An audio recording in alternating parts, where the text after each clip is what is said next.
Yo la team, j'espère que ça va, j'espère que vous allez tous très bien, que vous êtes en forme.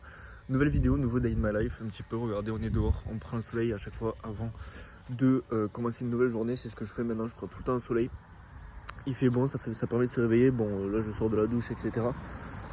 Donc voilà, nouveau Day in My Life, j'essaie de les reprendre un peu plus régulièrement parce que c'est un format qui vous plaisait pas mal, même si c'est des journées à chaque fois qui se répètent, qui sont un peu classiques. J'essaye, au moins je pense que vous apprenez pas mal de choses et puis j'ai vu que ça en motivait pas mal qui m'ont demandé quand est-ce que ça allait revenir, donc ça revient. Je vais essayer d'en faire. Là, le son est pas fou parce que je filme sur mon téléphone. Après, j'aurai le micro, vous inquiétez pas. Donc, je vais essayer d'en faire à peu près un tous les 2 jours. C'est pas mal, c'est déjà un bon rythme. Donc, là où est-ce qu'on en est pour faire un petit bilan de là où on en est pour ceux qui ne me suivent pas d'ailleurs, vous avez en description, vous avez un lien, vous appuyez dessus, vous pouvez me suivre sur Instagram, vous avez toutes les infos du groupe, etc. Mais du coup, voilà, pour ceux qui ne me suivent pas sur Instagram, j'ai validé la phase 1 de mon 100K. Ok, donc là pour le moment je suis financé à 12 000 et je suis en phase 2 d'un 100K. Ok, donc là mon objectif pour le mois de mars ça va être de valider la phase 2. Je pense que je vais diminuer un peu le risque, je vais passer sur du 0,5. J'étais en 1% sur la phase 1. Donc ça va être l'objectif du mois de mars, valider ça, en parallèle continuer sur les 6K. Et après à la fin, une fois qu'il sera financé, j'en ai un autre de côté 100K que je réutiliserai ou alors je partirai sur un top step, je sais pas, on va voir. Dans tous les cas, ça c'est les objectifs. J'espère que vous allez bien, j'espère que ce retour vous fait plaisir, même si j'ai quand même posté des vidéos. Allez voir les dernières vidéos que j'ai postées, je poste maintenant des trade récap à chaque fois.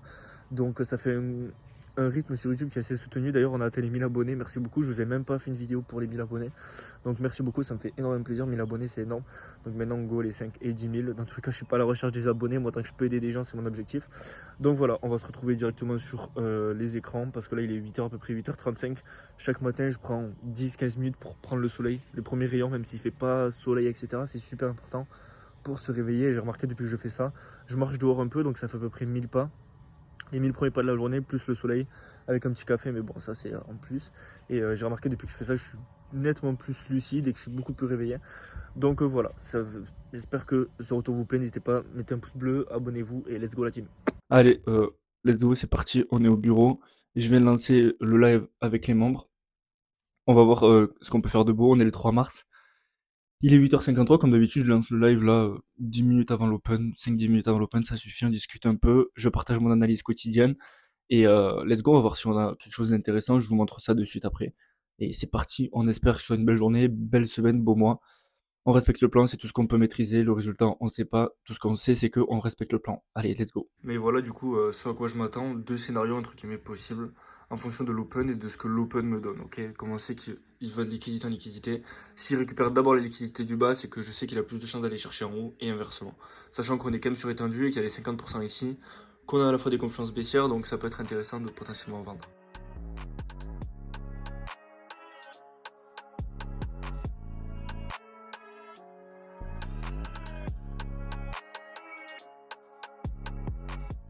Moi, du coup, vous l'avez vu, j'attendais un mouvement baissier par rapport à l'open qui a pris toutes les liquidités plus haut. C'est exactement ce qu'il y a eu.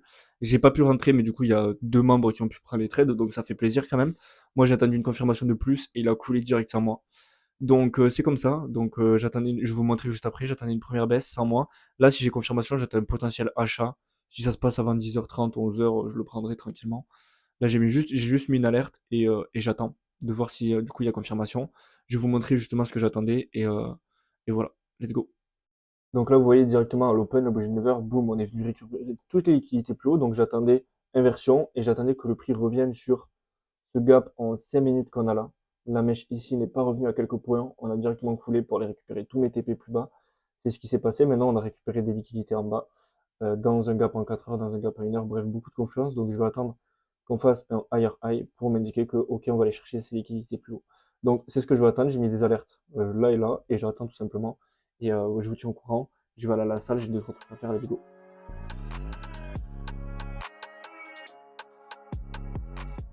Ok, la team, donc là, session d'investissement à long terme, comme d'habitude, de 13h30 à peu près à 15h, 15h15, 15h30. Je regarde un petit peu mes investissements, je regarde l'actualité un petit peu. Là, qu'est-ce qu'il y a d'intéressant?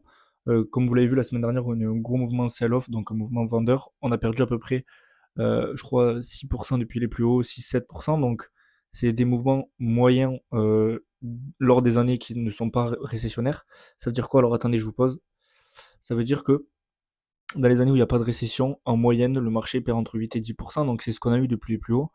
Donc là, globalement, on pourrait s'attendre à une potentielle reprise. Il y a eu une belle clôture hebdomadaire qui s'est faite au-dessus des derniers lots et qui a respecté les gaps. Bref, c'est ce que j'avais dit sur le groupe. Je pense du coup qu'avec cette clôture-là, on peut aller plus haut.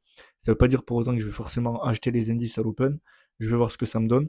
Mais au niveau des investissements long terme, j'avais profité de ce dip pour acheter du Tesla, pour acheter du AMD, pour acheter du SoFi, pour acheter du Grab. J'ai fait un petit peu les courses, donc on va voir. Moi, je profite de ces moments-là justement pour racheter. Sachant que je suis encore à 10 à 15% cash. J'étais à 20, j'ai déployé 5% de mon cash, donc je suis à 15% cash. Donc s'il y a encore une baisse de 5 à 10%, ben, je pourrais redéployer mes 15% de cash. Je suis pas all-in, ok. Un conseil, ne jamais être all-in, même quand c'est bull run. Garder au moins 5-10% pour même acheter des dips. Quand on est haussier, ça arrive des dips de 5%, 10% sur quelques stocks. Donc même quand on est en super bull run, que tout est haussier, ben, moi je me garde toujours un peu de cash. Donc voilà, globalement, là je vais continuer. 14h45, j'ai un live à regarder. Amit, pour ceux qui connaissent, ben, sinon allez voir.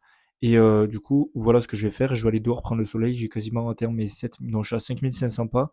Objectif 7000 pas par jour. Donc là, je vais me mettre dehors tranquille avec l'ordi. Je vais marcher un peu au soleil. Petit café et let's go. Je vous reprends pour la session, l'ouverture de la session US. Au fait, petit débrief de ce matin, ce qui s'est passé sur le DAX. Donc, pas de trade, mais deux bombiers pour ceux qui sont sur Discord. Ceux qui ne sont pas, vous avez tout en description. J'avais call entre guillemets la vente que j'ai pas pu prendre parce qu'il m'a pas déclenché et après la hausse il m'a pas déclenché également, il a tout pété. C'est magnifique parce que c'est quand même double bon billet, billet vendeur et après billet acheteur, donc c'est magnifique. Il m'a juste pas déclenché, c'est comme ça. Mais quand il y a 2 sur 2 comme ça en plus, c'est dit à l'avance, donc il n'y a pas de après coup de dire ça a fait ça, donc non, j'attendais, j'ai envoyé les captures de dire si c'est pas ça. J'ai envoyé une capture à 9h30 pour l'achat et là on a pris plus 2% après. On a pété les ATH sur le DAX. Donc voilà, je vous reprends après à l'Open US là-dessus. J'ai pas pu vous prendre pendant la session, je pouvais pas. Mais cet après-midi, j'ai pris un SL, bon, un SL à demi-risque. C'est comme ça, j'ai appris à accepter les stop-loss. Parce que quand on regarde les deux derniers trades que j'ai pris plus, enfin les trois derniers parce que j'ai pris un BE et deux TP. Les deux derniers TP que j'ai pris en tout, ça me fait 5000 $, fait même plus. Et là, un SL, je prends moins 500 enfin, à demi-risque. Donc c'est comme ça, il faut apprendre à faire des stops si on veut réussir, ça arrive. C'est un petit risque, donc ça va. Le billet est quand même bon. J'ai sorti un trade récap là, normalement, au moment où tu regardes cette vidéo, le trade récap est sorti, tu peux aller le voir. Mais je suis juste rentré un peu trop haut, je pense. Il y avait un gap en 5 minutes plus bas, mais bon, j'ai vu ça beaucoup de fois où il y a un gap 5 minutes, mais au final, il vient juste réagir sur le 3 minutes pour aller plus haut. Je crois que là, il est en train d'aller plus haut. Donc en fait, je me suis fait stop pour qu'il réagisse sur le gap en 5 minutes pour aller plus haut. C'est comme ça, j'apprends. Dans tous les cas, il aurait très bien pu juste réagir sur ce gap. Il m'a montré une très belle réaction. Il aurait pu partir plus haut. C'est comme ça. J'apprends à accepter les stop loss et c'est comme ça qu'on réussit en trading. Donc c'est rien. Regardez, au prochain trade, il suffit que ce soit full confluence, je le prends en risque plein. Je TP, ce SL est vite oublié, d'accord? Donc apprenez à accepter les pertes et c'est comme ça que vous allez réussir. Donc voilà, c'est tout pour ce Day in My Life. J'espère que ça vous a plu. J'ai pas pu vous filmer cet après-midi, donc rien d'intéressant cet après-midi, mais quand même ça a le mérite d'être là.